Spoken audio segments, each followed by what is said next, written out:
d'un lecteur s'en est douté, le désastre survenu au Japon a nécessairement provoqué dans ma pensée un éboulis d'arguments nouveaux et inédits. Effectivement, j'ai pensé beaucoup de choses, mais je me suis résolu à ne pas les dire. Je ne voulais pas en parler parce que je redoutais d'accélérer la souffrance, d'accroître la souffrance d'un peuple déjà martyrisé. Et je ne désirais pas accroître sa souffrance en lui imposant des critères qui lui feraient constater ses défauts de conscience. Si bien que, tout en ayant analysé les faits sous l'angle habituel pour moi du modèle absolu, je m'étais bâillonné en quelque sorte, bien résolu à ne pas en parler. Là-dessus, j'ai reçu un message d'une lectrice. Par chance, je suis suivi par quelques personnes d'une manière merveilleuse. Et cette dame, qui vient de la Martinique, m'adresse un message que je vais vous lire, car je ne voudrais le trahir en rien, pas même par un mot. « Bonjour madame, me dit-elle. Que pensez-vous de ces catastrophes survenues au Japon? La première concernant l'élément terre qui tremble. La seconde, l'élément eau qui envahit la terre. La troisième, l'élément feu qui explose avec de la radioactivité. La quatrième, avec l'élément air qui est contaminé par cette radioactivité et qui va la transporter dans le Pacifique. Je suis très demandeuse de votre interprétation de ces événements, si toutefois il vous convient de le faire.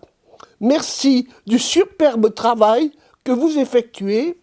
Salutations distinguées. » Bon. Il me fallait bien réagir à cette lettre. Elle était précise.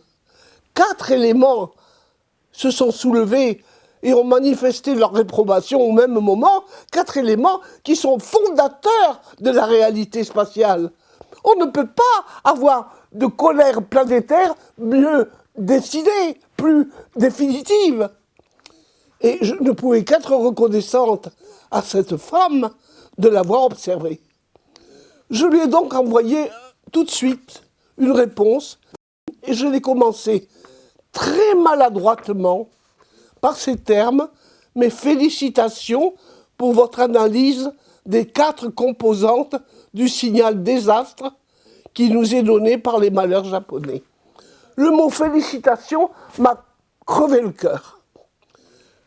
Je ne peux féliciter personne, même avec un mot, à propos d'un désastre aussi profond. Et le mot était vraiment malvenu. Toutefois, en dépit de la malencontreuse utilisation de ce terme malvenu, je pouvais constater qu'en effet, les 4 éléments fondateurs de la réalité et de l'espace ont participé au drame et nous en ont donné en quelque sorte les proportions. Eh bien, les proportions étaient absolues. J'ai donc répondu une lettre à cette femme. Et cette lettre, je vais vous la lire parce que je ne crois pas pouvoir faire mieux que ce que j'ai fait par écrit. Et je lui dis que ces 4 éléments fondateurs de la réalité qui participent au drame constituent un véritable hurlement planétaire qui nous dit « Arrêtez les sottises, apprenez à connaître la loi naturelle, l'ignorance de la vérité est trop dangereuse et l'humanité s'y complaît avec beaucoup trop d'assurance. Quel confort trompeur n'a-t-elle pas dans la puissance de ses créations? Mais qui sommes-nous au sein du cosmos? Que le Japon, j'écris, soit l'interprète géographique de ce cri tellurique me fournit la base d'un décryptage qui fait valoir le caractère insistant de la vérité ontologique dans le tragique. Il suffit de savoir ce que le sacré enseigne pour se souvenir que la Terre est un cerveau et que la Terre, la planète Terre, est à elle seule une corticalité qui pense et qui est structurellement déterminée dans ses fonctions. Alors cette corticalité, c'est la substance qui a frémi dans les îles nippones. Alors qu'est-ce qui a bougé? Qu'est-ce qui a manifesté? Qu'est-ce qui a été remué par le cyclone dans le fait géographique que le Japon ait été secoué? Il faut essayer de voir ce sont les îles du Japon dans la structure planétaire du cerveau. Eh bien, moi, je le vois très bien et très aisément, parce que d'un côté, il y a la Chine, de l'autre côté, il y a l'Inde, qui sont les deux grandes aires de la vision cérébrale, et en avant, il y a le Japon, qui est le cassement optique, c'est-à-dire la voie par laquelle ce qui est visible est conduit vers le cerveau. Le rôle du Japon en tant que cassement optique est extrêmement important. Car à partir du cassement optique, les images qui viennent de la droite, de l'œil droit, et celles qui viennent de l'œil gauche, se séparent.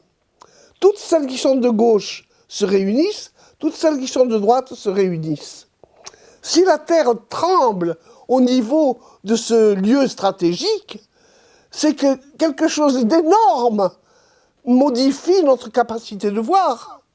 Et que, sans doute, nous ne faisons pas ce qui convient pour aller vers l'achèvement de la vision qui est, elle, cérébrale. C'est-à-dire qu'au niveau du cerveau optique, quelque chose est arrêté, quelque chose est bloqué, et le séisme nous raconte ce blocage.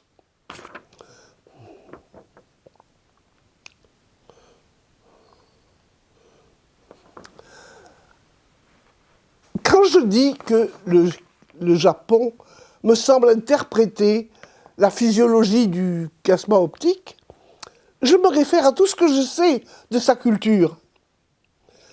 C'est un pays très intéressant. C'est un pays qui a deux tendances bien connues. L'une vers l'Occident, l'action, la technologie, la guerre, le fourbi matériel, et une autre qui est de sagacité, parce que le Japon a toute une culture initiatique, avec les shiatsu, avec les koans, toute une littérature, et même un passé organique. Les samouraïs, la culture, ils ont deux langues, deux écritures. Chaque écriture connaît la droite et la gauche. Ils sont informés. C'est une langue. C'est un pays qui dispose d'une source de renseignement prodigieuse, qui l'informe sur ce qui fait la gauche, sur ce qui fait la droite, sur ce que fait le caméostique. Alors moi, je me suis référé à ces dotations incroyables, propres au peuple japonais, qui vient seulement en Occident avec son appareil photographique pour montrer qu'il est là pour voir. Et je me suis dit, l'événement du désastre est beaucoup plus important que nous ne le croyons. Il va beaucoup plus loin dans sa signification que dans la substance tragique et meurtrière qui est exposée à vue d'œil, puisque c'est un spectacle de fin du monde qui semble nous avoir été donné. Alors, dans cette perspective, je regarde de nouveau ce qui fait la force du Japon aujourd'hui. C'est la troisième puissance matérialiste du monde. Elle a une industrie fastueuse, elle a une banque très forte, elle est d'une richesse inouïe, Oui, mais le caractère sacré de sa culture, lui, est occulté. On n'en parle plus. Et je sais qu'on n'en parle plus, parce que moi, j'ai écrit un livre sur cette question. Ça s'appelle, et il est là, La puissance de voir selon le Shan ou le Zen. La puissance de voir selon le Shan ou le Zen. Lisez ce livre, car c'est une façon préparatoire de faire l'expérience du raisonnement initiatique et dans toute sa splendeur. Mais ce livre, dans un pays où tous les ouvrages occidentaux sont traduits rapidement et méthodiquement, celui-ci n'a pas été traduit. Il n'a même pas été considéré parce que l'attention moderne du Japon est strictement orientée sur sa puissance matérialiste.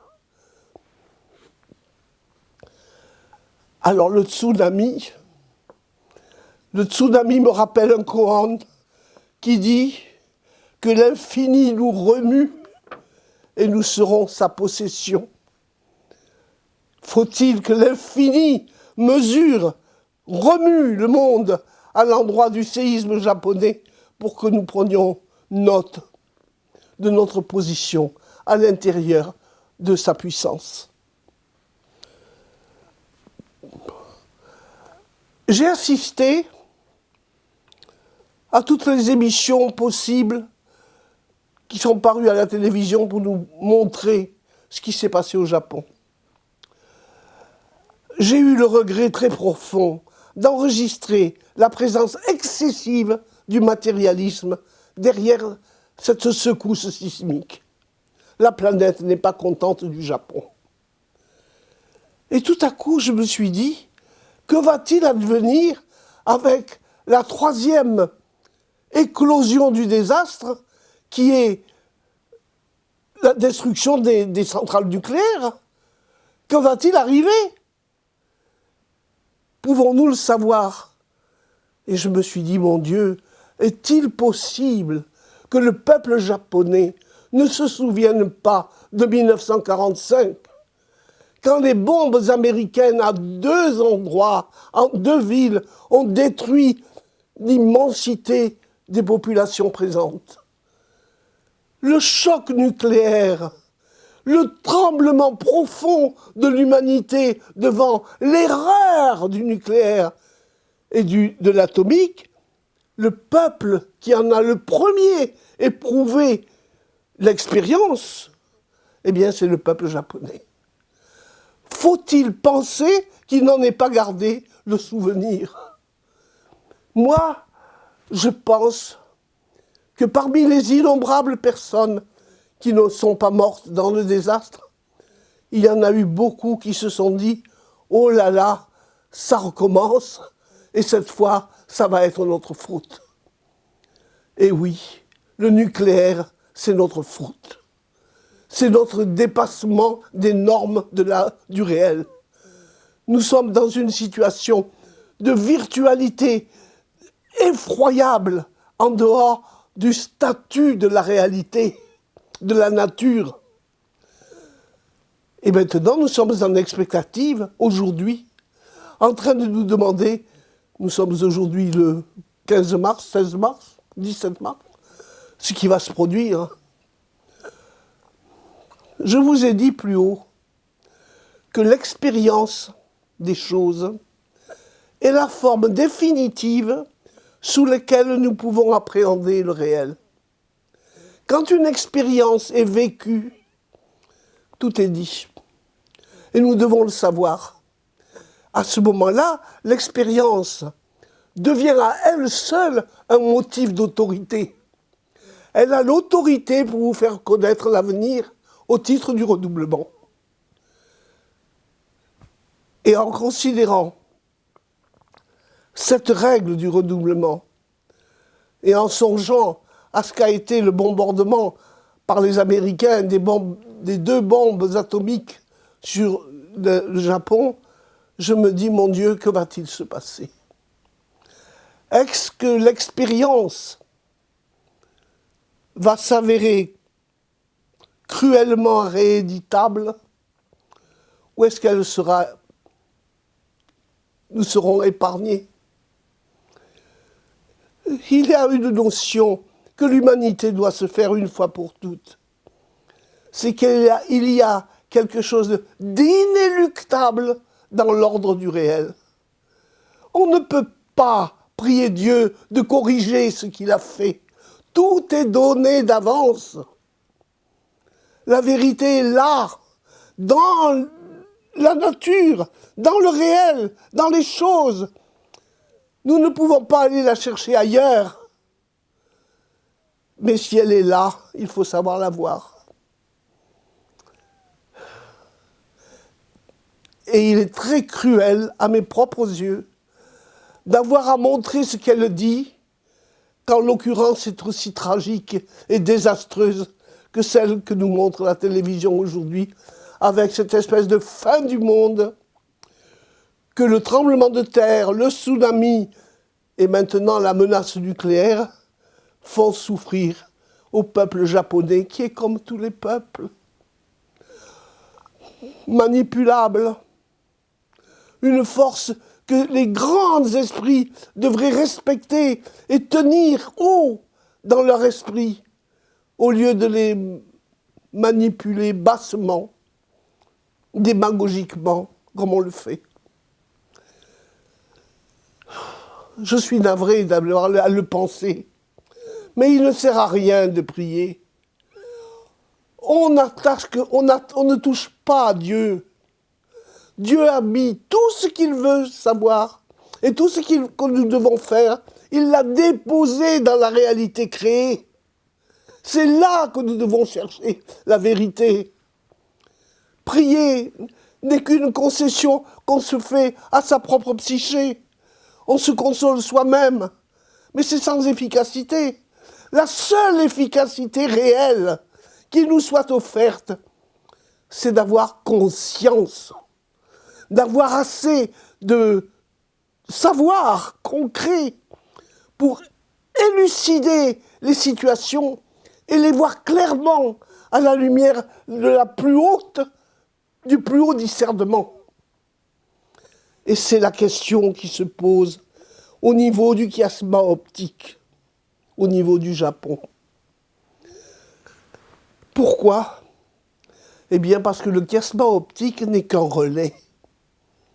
C'est le relais au-delà duquel les informations de droite et de gauche vont aller chercher leur signification cérébrale dans les centres de la vision.